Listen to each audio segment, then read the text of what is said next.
আমাদের দিনের একটি চমৎকার ব্যাপার হলো আমরা আল্লাহর কাছে বিভিন্নভাবে কৃতজ্ঞতা প্রকাশ করতে পারি। আমরা মন থেকে আলহামদুলিল্লাহ বলার মাধ্যমে আল্লাহর কাছে কৃতজ্ঞতা প্রকাশ করতে পারি। আবার আমরা আল্লাহর দেয়া নিয়ামতগুলো আল্লাহ খুশি হন এমন কাজে ব্যবহার করার মাধ্যমেও কৃতজ্ঞতা প্রকাশ করতে পারি। যেমন আল্লাহ আমাদের দুটি চোখ দিয়েছেন, আমরা পবিত্র কোরআন পাঠ করার মাধ্যমে এবং চোখ দিয়ে খারাপ কিছু দেখা থেকে বিরত থাকার মাধ্যমে কৃতজ্ঞতা প্রকাশ করতে পারি।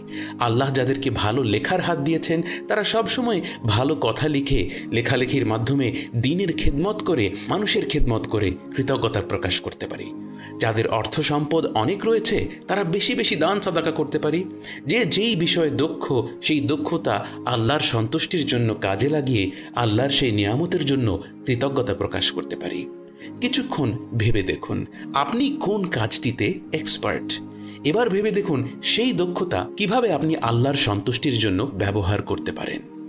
আলহামদুলিল্লাহ, সকল প্রশংসা আল্লাহর, যিনি আপনাকে তাঁর প্রতি কৃতজ্ঞ হওয়ার পথ দেখিয়ে দিয়েছেন।